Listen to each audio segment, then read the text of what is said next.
Welcome to Vivek coaching. మనం ఈరోజు SSC GD notification గురించి చెప్పుకోబోతున్నాము. ఎస్ఎస్సి జీడీలో కానిస్టేబుల్ జాబ్స్ రిలీజ్ అయింది. లాస్ట్ 2 డేస్ ముందు రిలీజ్ అయిందమ్మా. కాబట్టి ఇందులో ఈ జాబ్స్ ఎన్ని ఉన్నాయి, ఏజ్ ఏమి, క్వాలిఫికేషన్ ఏమి, అదేవిధంగా ఎగ్జామ్ ప్యాటర్న్ ఎలా ఉంటుంది, ప్రాసెస్, అదేవిధంగా సెలక్షన్ ప్రాసెస్, వీటన్నిటి గురించి మనం ఈరోజు తెలుసుకోబోతున్నాము. ఎస్ఎస్సి జీడీ లాస్ట్ ఇయర్ కూడా రాలేదు, కోవిడ్ వల్ల. ఈ ఇయర్ రిలీజ్ చేశారు. మామూలుగా అయితే jobs more than 50,000 to 60,000 jobs పడుతుంటాయి. కానీ ఈ నోటిఫికేషన్లో మనకి 25,000 to 71 జాబ్స్ చూపిస్తుంది. కానీ ఏ జాబ్ ఎలా ఉంటుంది, వాటి యొక్క నేమ్ ఆఫ్ ద జాబ్ ఏమేమి ఉంటాయి, జాబ్ పొజిషన్ ఏమి, జాబ్ రోల్ ఎలా ఉంటుంది, అదేవిధంగా మనం అప్లికేషన్ ఫిల్ చేసుకున్నప్పుడు ఏ జాబ్ ప్రిఫరెన్స్ ఆర్డర్ ముందేది పెట్టాలి, తర్వాత ఏది పెట్టాలి, ఇవన్నీ మీకు ఈ నోటిఫికేషన్ ఈ వీడియోలో వివరించబోతున్నాను. ఓకే, ఇందులో చూడండి, ఫస్ట్ మనము ఏజ్ గురించి చెప్పుకుందాం. ఏజ్ 18 to 23 ఇయర్స్ ఏజ్ ఇస్తున్నాడు. అంటే ఈ ఏజ్ ప్రకారం ఏ డేట్కి ఏజ్ కౌంట్ చేస్తాడంటే వాడు ఇందులో August 1, 2021కి ఏజ్ ఎంత చెప్తున్నాడంటే 18 to 23 ఇయర్స్ ఉండాలి. ఇది ఓసీ వాళ్ళకి, ఓసీ. తర్వాత ఓబీసీకి, ఎస్సీ ఎస్టీకి అయితే మళ్ళీ ఎగ్జామ్షన్ ఉంది, అంటే ఏజ్ రిలాక్సేషన్ ఉంది. ఏజ్ రిలాక్సేషన్ ఏమంటే ఓబీసీ వాళ్ళకి +3 ఇయర్స్ ఉంటుంది, ఎస్సీ ఎస్టీ వాళ్ళకి +5 ఇయర్స్ ఉంటుంది. సో అదేవిధంగా క్వాలిఫికేషన్ చూడండి, 10th క్లాస్ క్వాలిఫికేషన్తోనే మనకు సెంట్రల్ గవర్నమెంట్ జాబ్ కొట్టచ్చు. చాలా గొప్ప అవకాశం ఇది. అంటే లో క్వాలిఫికేషన్, అంటే 10th క్వాలిఫికేషన్తోనే central government job more than 30 to 35,000 salary సంపాదించవచ్చు. మనం మామూలుగా అయితే కానిస్టేబుల్ జాబ్స్ స్టేట్ గవర్నమెంట్ పైన ఎక్కువ ఆధారపడుతుంటారు. Okay, state government jobs only with the స్టేట్లోనే ఉంటుంది. ఇది సెంట్రల్ వైజ్ జాబ్ ఇది. సో శాలరీ కూడా హైగా ఉంటుందమ్మా. కంపేర్ టు స్టేట్ గవర్నమెంట్ జాబ్తో కనుక పోలిస్తే కనుక సెంట్రల్ గవర్నమెంట్ జాబ్స్ యొక్క శాలరీ కూడా చాలా హైగా ఉంటుంది. మనకు స్టేట్ గవర్నమెంట్ 25 to 30,000 వస్తే కనుక సెంట్రల్ గవర్నమెంట్ 35 to 40,000, దాదాపు డబుల్గా ఉంటుంది. అన్ని ఫెసిలిటీస్ కూడా బాగుంటాయి ఇందులో. కాబట్టి కంపల్సరీ మనము కానిస్టేబుల్స్ ఎవరైతే జాబ్ చేయాలని ఇంట్రెస్ట్ ఉన్నారో వాళ్ళందరూ కంపల్సరీ దీన్ని మనం అప్లై చేసి జాబ్ కొట్టుకునేటువంటి మంచి గొప్ప అవకాశం ఇది. ఓకే, ఇందులో క్వాలిఫికేషన్ 10th పాస్. ఇది 10th పాస్తోనే మంచి గవర్నమెంట్ జాబ్ పొందొచ్చు సెంట్రల్ గవర్నమెంట్లో. లాస్ట్ డేట్ టు అప్లైకి లాస్ట్ డేట్ చూడండి, August 31 వరకు ఉంది. 17 స్టార్ట్ అయిందమ్మా ఎగ్జామ్. ఇది ఆన్లైన్ అప్లికేషను జూలై 17 స్టార్ట్ అయింది. ఓకే, నెక్స్ట్ మంత్ August 31 వరకు ఉంది. కానీ కంపల్సరీ ఇంకా ఇప్పుడు పడింది కదా, లేట్ చేసుకోకుండా ఇప్పుడే త్వరగా అప్లై చేసుకోవడం చాలా బెటర్. ఎందుకంటే లాస్ట్ మూమెంట్లో సర్వర్స్ బిజీ రావడం, ఇవన్నీ ఉంటాయి, మర్చిపోవడం, అప్లై చేస్తాంలే అని అనుకోవడము, ఇవన్నీ ఉంటాయి. కాబట్టి కంపల్సరీ మీరు ఏం చేస్తారండి, ఇప్పుడు పడింది కాబట్టి వెంటనే ఇప్పుడు అప్లై చేసి పెట్టేస్తే కనుక దీని ప్రిపరేషన్ కూడా మనం స్టార్ట్ చేయొచ్చు. అదే date of exam date mention చేయలేదు. అప్రాక్సిమేట్గా November, December అలా ఉండొచ్చు. ఎందుకంటే ఇప్పుడు రైల్వే ఎగ్జామ్స్ ఉన్నాయి, ఇంకా ఎస్ఎస్సి, సిహెచ్ఎస్ఎల్, సిజిఎల్ ఇవన్నీ ఎగ్జామ్స్ ఉన్నాయి. కాబట్టి ఇవన్నీ అయిన తర్వాత కూడా ఈ యొక్క జీడీ ఎగ్జామ్ ఉండే ఛాన్స్ ఉంది. తర్వాత సెలెక్షన్ ప్రాసెస్ ఎలా ఉంటుంది, ఎగ్జామ్ సిలబస్ ఏమేమి ఉంటుంది, అదేవిధంగా name of the jobs and vacancies, ఏ జాబ్లో ఎన్ని వేకెన్సీలు ఉన్నాయి, ఒకటి ప్రిఫరెన్స్ ఆర్డర్ ఏమి, ఎగ్జామ్ ఫీజు ఏమి, సెంటర్స్ ఎక్కడెక్కడ ఉన్నాయి, ఇవన్నీ మీకు ఈ వీడియోలో వివరించబోతున్నాను. ఇంకా జాబ్స్ చూడండి, నేమ్ ఆఫ్ ద జాబ్స్ దాదాపు 8 రకాల జాబ్స్ ఇవి. ఇందులో 6 రకాల జాబ్స్లోనే పోస్టులు ఇచ్చాడు. సిఆర్పిఎఫ్, ఎన్ఐఏలో జాబ్స్ లేవు. మిగతా 6 సెక్షన్లో జాబ్స్ ఇచ్చాడు. అవి యొక్క ప్రిఫరెన్స్ వాటి యొక్క జాబ్ రోల్ ఏమి, వాటి యొక్క ప్రిఫరెన్స్ ఎలా పెట్టాలి, ఇవన్నీ కంటిన్యూషన్లో చూద్దాం. ఓకే, ఇందులో మనకు సెలెక్షన్ ప్రాసెస్ చూడండి ఎలా ఉంటుందో. అంటే అప్లై అయిన తర్వాత ఫస్ట్ సెలక్షన్ ప్రాసెస్ ఎలా ఉంటుంది? సెలక్షన్ ప్రాసెస్లో ఫస్ట్ కంప్యూటర్ బేస్డ్ ఎగ్జామ్ ఉంటుంది. ఫస్ట్ ఎగ్జామ్లో ఫిల్టర్ చేస్తాడు. ఎగ్జామ్ కంప్యూటర్ బేస్డ్ ఎగ్జామ్ పెడతాడు, ఆన్లైన్ ఎగ్జామ్ అది. మరి ఇందులో ఫిల్టర్ అయిన వాళ్ళందరినీ మళ్ళీ పిఎస్సి పీఈటీకి పిలుస్తాడు. Physical standard test, physical efficiency test రెండింటికి కాల్ఫర్ చేస్తాడు. మళ్ళీ ఇది అయిన వెంటనే అయిన తర్వాత మెడికల్ ఎగ్జామ్ ఉంటుంది. మెడికల్ ఎగ్జామ్ అయిన తర్వాత డాక్యుమెంట్ వెరిఫికేషన్ ఉంటుంది. అంటే తన క్వాలిఫికేషన్, ఏజ్ సంబంధించిన ప్రతిదీ డాక్యుమెంట్ వెరిఫికేషన్లో ఇవన్నీ అయినాక, డాక్యుమెంట్ వెరిఫికేషన్ కూడా అయినాక ఫైనల్గా మనకు జాబ్ అలాట్మెంట్ జరుగుతుంది. సో కాబట్టి కంపల్సరీ సెలక్షన్ ప్రాసెస్ కానీ గమనిస్తే ఎలా ఉంటుంది? Online exam, PSC PET, medical exam, document verification. మరి online exam computer based exam అంటాము. అంటే ఎగ్జామ్ యొక్క సిలబస్ ఏమిస్తున్నాడు? జనరల్గా మనము కాంపిటేటివ్లో స్టేట్ గవర్నమెంట్ కానిస్టేబుల్ ప్రిపేర్ అయినటువంటి, ఎస్ఐ కానిస్టేబుల్ ప్రిపేర్ అయినటువంటి సిలబస్ ఉంటుంది దాదాపు.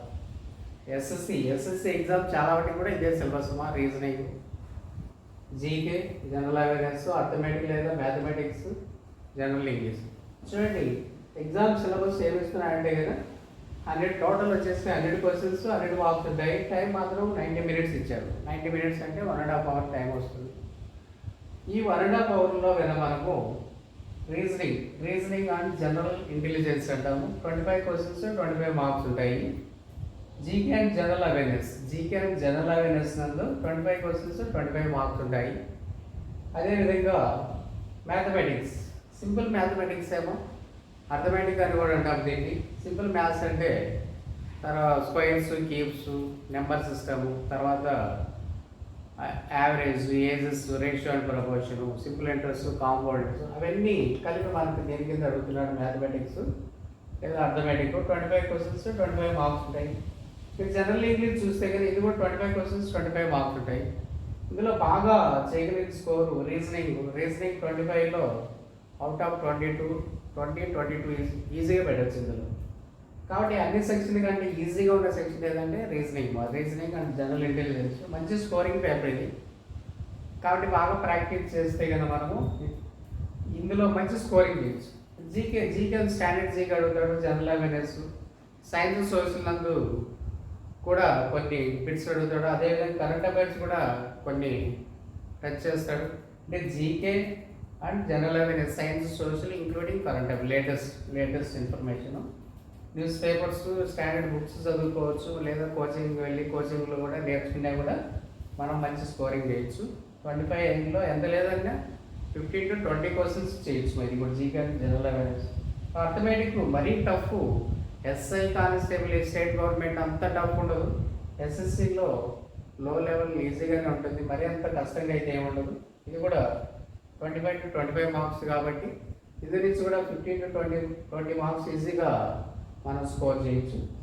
జనరల్ ఇంగ్లీష్లో ఫిల్ ఇన్ ద బ్లాంక్స్ కానీ, గ్రామర్ కానీ, ఎర్రర్స్ కానీ ఇవన్నీ ఉంటాయేమో. ఇందులో కూడా ఏదైనా పారాగ్రాఫ్ ఇవ్వడం కానీ ఇవన్నీ ఉంటాయి. కాబట్టి ఇంగ్లీష్ కూడా మనం భయపడాల్సిన పని లేదు. ఇంకోటి ఏమంటే మనకు సెక్షన్ వైజ్ కట్ ఆఫ్ లేదు ఇందులో. అదే బ్యాంక్ అయితే కనుక ఒక్కో సెక్షన్లో ఇండియా రావాలని ఉంటుంది. అలా కట్ ఆఫ్ ఏం లేదు. తర్వాత సెక్షన్ వైజ్ టైం కూడా లేదు. చూడండి ఎగ్జామ్ రాస్తున్నప్పుడు ఈ ఒక్కొక్క సెక్షన్కి ఈ సెక్షన్ ఇంత టైమే చేయాలి, అలాంటి టైం ఏం లేదు. ఓవరాల్ టైం ఉంది. ఓవరాల్ టైం అంటే ఏ సెక్షన్ ఎప్పుడైనా చేయొచ్చు. 90 మినిట్స్లో అన్ని సెక్షన్లు కనిపిస్తాయి మనకి. అన్ని సెక్షన్లు కనిపిస్తున్నప్పుడు ఒకవేళ ఈ స్కోర్ రాకపోయినా వేరే సెక్షన్ ఆ టైం మనం అలాట్ చేసుకోవచ్చు.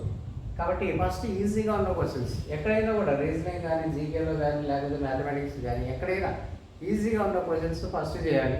ఎప్పుడైతే ఈజీగా ఉన్న క్వశ్చన్స్ ఫస్ట్ కానీ చేసినామంటే స్కోర్ మనము మంచి హై స్కోర్ వస్తుంది.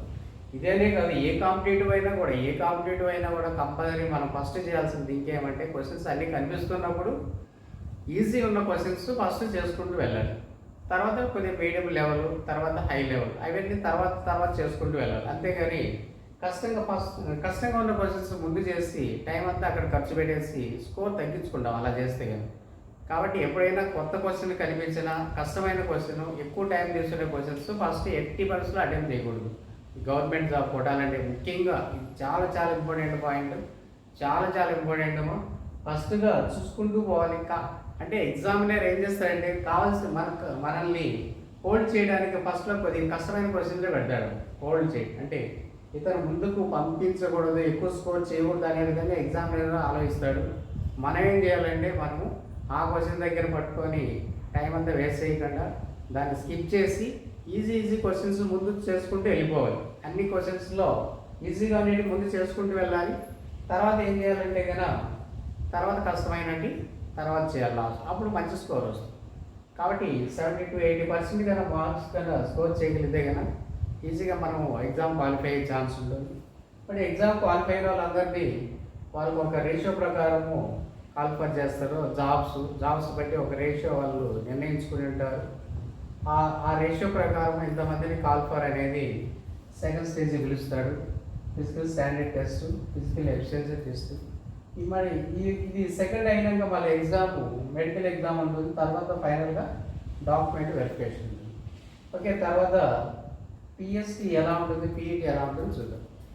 ఇందులో ముఖ్యమైన విషయం మనం గమనించాలమ్మా, రాంగ్ ఆన్సర్ పెట్టకూడదు. మాకు తెలిస్తే పెట్టాలి, తెలియకపోతే వదిలేయాలి. కానీ రాంగ్ ఆన్సర్ పెట్టి మనకు వచ్చిన మార్కులు తగ్గించుకోకూడదు. ఎందుకంటే నెగిటివ్ మార్క్స్ ఉంటాయి. నెగిటివ్ మార్క్స్ ప్రతి రాంగ్ క్వశ్చన్కి 1/4 మార్క్ లేదా 0.2 మార్క్స్ మైనస్ చేస్తూ వస్తాడు.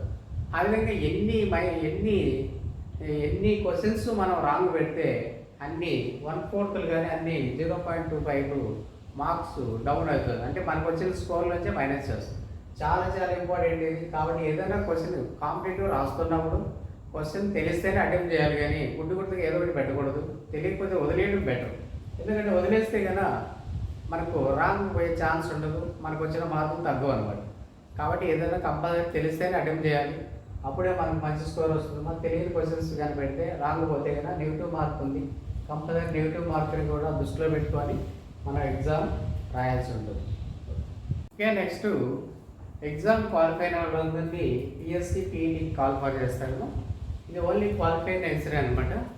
ఫిజికల్ స్టాండర్డ్ టెస్ట్లో హైట్ కంపల్సరీ చూడండి. మేల్ అయితే 170 సెంటీమీటర్స్ ఉండాలి, ఫీమేల్ అయితే 157 సెంటీమీటర్స్ ఉండాలి. మామూలుగా అదే ఏపీ కానిస్టేబుల్ అయితే కదా, ఎస్ఐ కానిస్టేబుల్ అయితే 167.6 ఉండాలి. దాంతో పోల్చుంటే కొద్దిగా ఎక్కువగానే ఉండాలి. ఇదేమో 157 ఇచ్చాడు. అదే ఏపీ పోలీస్ అయితే 152.5 ఉండాలి. దాంతో పోల్చుకుంటే ఇవి ఎక్కువగానే ఉంటుంది.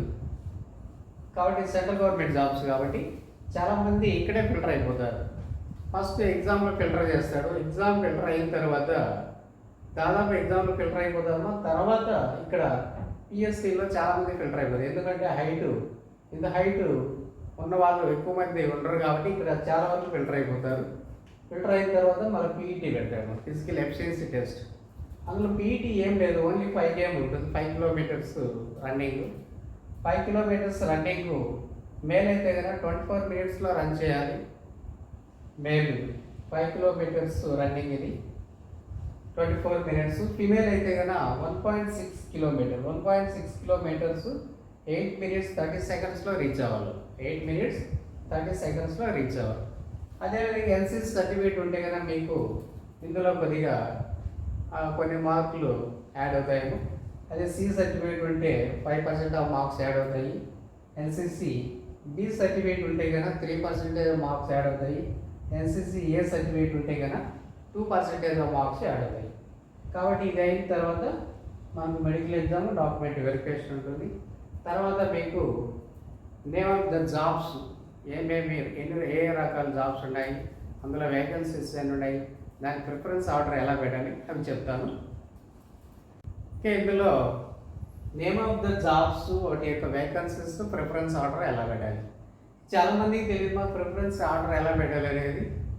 కాబట్టి ఏ జాబ్ నెక్స్ట్ దానికి జాబ్ రోల్ ఎలా ఉంటుంది అది తెలుసుకొని ప్రిఫరెన్స్ ఆర్డర్ పెట్టుకోవడం ముందుగానే మనం అప్లికేషన్ ఫిల్ చేసేటప్పుడే పెట్టాలి. ఇది అలా మనకు తెలియక ఏదంటే అది పెట్టామంటే కానీ ప్రిఫరెన్స్ ఆర్డర్ ఏమవుతుందే కానీ మనకు మంచి మార్కులు వచ్చినా కూడా మనం అనుకున్న జాబు తర్వాత జాబ్స్ గురించి తెలిసి మనం అనుకున్న జాబ్ రాకపోతే బాధపడతాం అప్పుడు. కాబట్టి మంచి మార్కులు వచ్చి మనం కోరుకున్న జాబ్ ముందుగానే ఎంచుకుంటే కానీ ప్రిఫరెన్స్ ఆర్డర్ ప్రకారం మనం సాటిస్ఫైడ్ అవుతాం.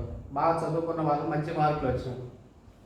ఒకసారి వేకెన్సీస్ చూస్తాం. బిఎస్ఎఫ్ చూడండి, బార్డర్ సెక్యూరిటీ ఫోర్స్. ఇది బార్డర్ సెక్యూరిటీ ఫోర్సు. మెయిల్ 6413 ఉన్నాయి, 6413. అదే ఫిమేల్ అయితే 1132 ఉన్నాయి, 1132 ఉన్నాయి. సిఐఎస్ఎఫ్ చూడండి, సెంట్రల్ ఇండస్ట్రియల్ సెక్యూరిటీ ఫోర్స్ అంటాము. Central industrial security force codes కూడా ఇచ్చినాడు. మా బిఎస్ఎఫ్ ఏ కోడ్ ఇచ్చాడు, సిఐఎస్ఎఫ్ బి కోడ్ ఇచ్చాడు. ఇది 7610 ఉన్నాయి, 7610 మేల్. ఫిమేల్ అయితే కనుక 854 ఉన్నాయి జాబ్స్, 854. ఎస్ఎస్బి సశస్త్ర సీమా బల్ అంటాము. ఇది డి కోడ్ వచ్చి డి 3806. ఇందులో ఫిమేల్కి అయితే లేవు, ఫిమేల్కి లేవు. ఐటీబీపీ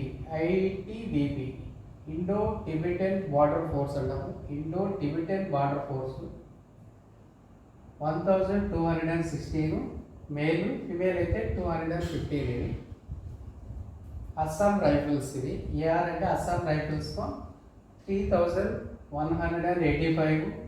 అదే ఫిమేల్ అయితే కనుక 600. ఎస్ఎస్ఎఫ్ అంటే సెక్రటరియట్ సెక్యూరిటీ ఫోర్స్ అంటారు. సెక్రటరియట్ సెక్యూరిటీ ఫోర్స్ 194 ఉన్నాయి. అదే ఫిమేల్ అయితే కనుక 46 ఉన్నాయి. టోటల్ 22,424 ఉన్నాయి మేల్. ఫిమేల్ అయితే కనుక 2,847 ఉన్నాయి. వీటికి మాత్రం జాబ్స్ ఇచ్చాడు. వీటన్నిటిలో మామూలుగా కంపల్సరీ ఇంతకుముందు పాత నోటిఫికేషన్లో ఉండేది, ఇప్పుడైతే ఇందులో రావట్లేదు. సెంట్రల్ రిజర్వ్ పోలీస్ ఫోర్సు, సిఆర్పిఎఫ్లో జాబ్స్ లేవు. ఎన్ఐఏ ఇందులోనూ జాబ్స్ లేవు. కాబట్టి ఇవి మనం ప్రిఫరెన్స్ ఆర్డర్లో ప్రెసెంట్ పెట్టాల్సిన కూడా పని లేదు, అవసరం లేదు. కాబట్టి జాబ్స్ ఉన్నటువంటి ఇవి. మరి జాబ్లో చూడండి, బార్డర్ సెక్యూరిటీ ఫోర్స్ అంటే అందరూ దాదాపు తెలిసిపోతుంది. ఇది బార్డర్లోనే మన కంట్రీని అదర్ కంట్రీతో ఉన్నటువంటి బార్డర్ దగ్గర ఉంటారు. అంటే ఆల్రెడీ అక్కడ ఆర్మీ ఉంటుంది, ఆర్మీకి రిలేటెడ్గా వీళ్ళు వాళ్ళ దగ్గరగా పనిచేస్తుంటారు. బార్డర్ సెక్యూరిటీ ఫోర్స్ ఆర్మీ ఉంటుంది, అక్కడే ఉంటుందమ్మా. ఆర్మీ ఉన్న దగ్గరే ఉంటుంది. మన ఇండియా కంట్రీ బార్డర్స్ ఎక్కడైతే ఉంటుందో అక్కడలా ఉంటుంది. సిఏఎస్ఎఫ్ అంటే కదా సెంట్రల్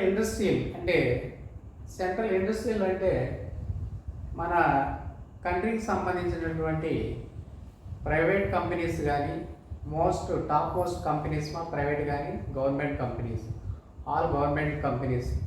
అంటే ఇప్పుడు రాకెట్ పంపిస్తుంటాం, ఇస్రో కానీ అట్లా పెద్ద పెద్ద కంపెనీస్ ఉంటాయి. ఆ ఇస్రో కానీ అక్కడ సెక్యూరిటీ ఫోర్స్ ఉంటారు, వాళ్ళంతా సిఐఎస్ఎఫ్ అండి. అదే ప్రైవేట్ కంపెనీస్ కూడా ఉంటాయి. ప్రైవేట్ కంపెనీస్ పెద్ద పెద్దవి, ఇన్ఫోసిస్, అలా ఇంకా డిఫరెంట్ పెద్ద పెద్ద కంపెనీల దగ్గర అంతా సిఐఎస్ఎఫ్ ఫోర్స్ ఉంటారు. వాళ్ళంతా ఇక్కడి నుంచే వెళ్తారు, సిఐఎస్ఎఫ్ ఫోర్స్. కాబట్టి ఇది ఎక్కడైతే ఇండస్ట్రియల్ రిలేటెడ్ అంటే అక్కడ మాత్రమే జాబ్ చేయాల్సి ఉంటుంది. తర్వాత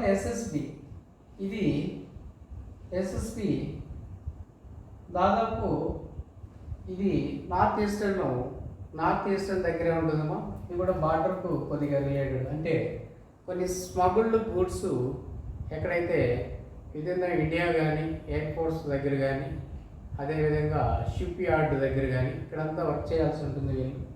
అంటే స్మగుల్డ్ గూడ్స్ అంటే మన ఇండియాకి యాంటీ యాక్టివిటీస్ ఎవరైతే చేస్తుంటారో అవి రక్షిస్తూ ఉన్న వాళ్ళంతా ఎస్ఎస్బి ఫోర్స్ ఉంటారు, వాళ్ళని చూసుకుంటుంటారు. అది ఇంకా ఐటీబీపీ ఇండో టిబెటన్ ఉంది కదా, మనకు ఇండియాకి టిబెట్కి బార్డర్ ఫోర్స్, అక్కడ వర్క్ చేయాల్సి ఉంటుంది. అదేవిధంగా అస్సాం రైఫిల్స్ ఇది కూడా నార్త్ ఈస్టర్న్ స్టేట్లో ఉంటుందమ్మా. నార్త్ ఈస్టర్న్ స్టేట్లో అస్సాం రైఫిల్స్, అక్కడ వర్క్ చేయాల్సి ఉంటుంది.